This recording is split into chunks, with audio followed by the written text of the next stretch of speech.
everyone. My name is Rulli, and I'm a social studies English language arts teacher in a girls detention facility.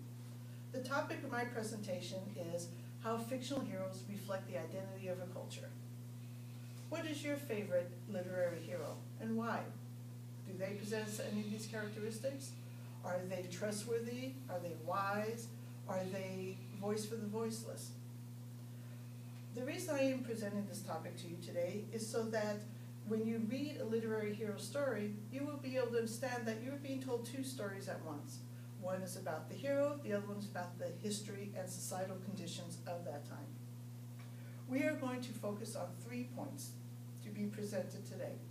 Firstly, how fictional heroes mirror the conditions of the societal times.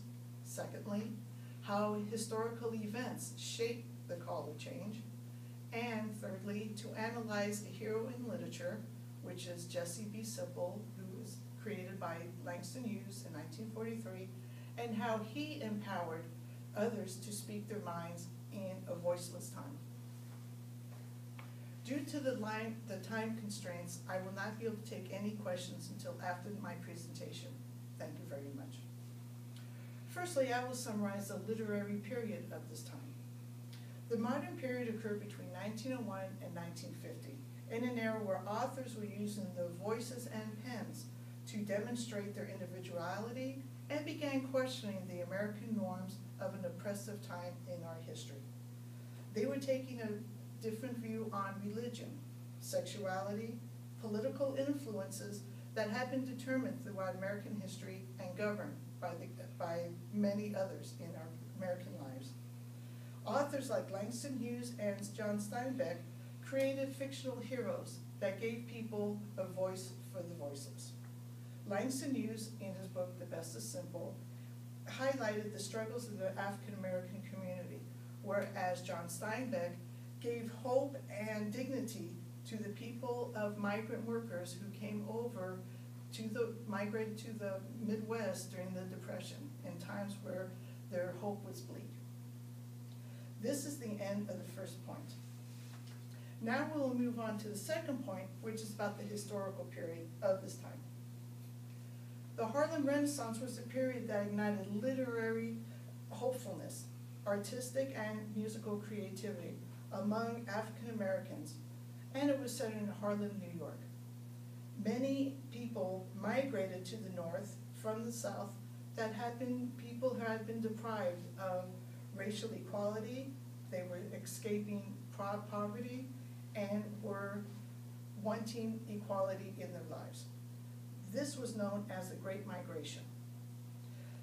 There was a new culture identity of African Americans at this time, and collective works of these artists brought about a new birth to the African American community, and they were screaming for change. The voices wanted to be brought through art, music, and literature.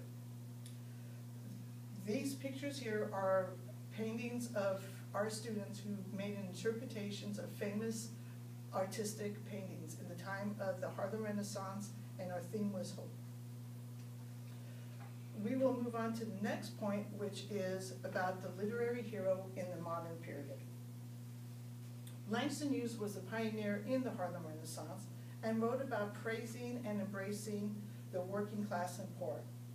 In his character Simple, he portrayed all the workings and all of the ambitions of the African American community, and he was the answer man for people's questions, and he gave them hope. His opinion and his wisdom and trustworthiness is what made him become the simple hero of the day. In conclusion, in this presentation, my objective was to have you understand that fictional heroes relate to the identity of the culture. We analyzed literary modern period, we talked about the Harlem Renaissance and the impetus of change, and we finally discussed how readers feel empowered by literary heroes so they can speak their minds.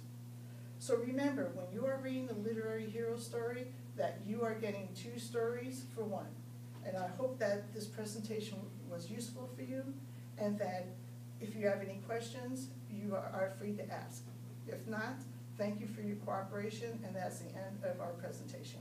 Thank you. If it's okay that I didn't read through all that stuff, but I don't have to read everything, do I? Oh.